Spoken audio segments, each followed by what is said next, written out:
In botany, a berry has a very specific meaning. A true berry must develop from one single flower, grow from one ovary, have seeds inside the flesh.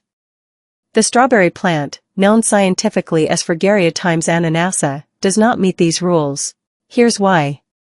The tiny yellow seeds on the outside are actually individual fruits called achenes.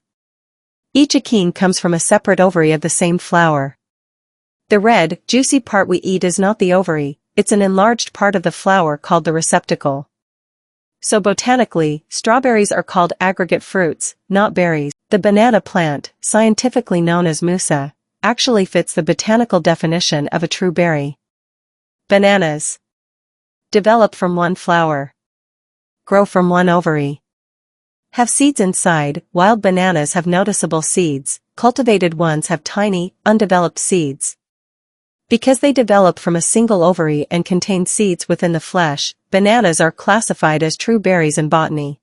You might be shocked to learn that these are also true berries. Tomatoes, grapes, kiwi, eggplants. But these are not true berries. Strawberries, raspberries, blackberries. Raspberries and blackberries are also aggregate fruits, similar to strawberries. Alright guys, that's it for today's video. I hope you learned something new and enjoyed watching. If you found this interesting, don't forget to like, share, and subscribe to stay updated on my latest uploads. Comment down below what topic you want me to talk about next. I'd love to hear from you.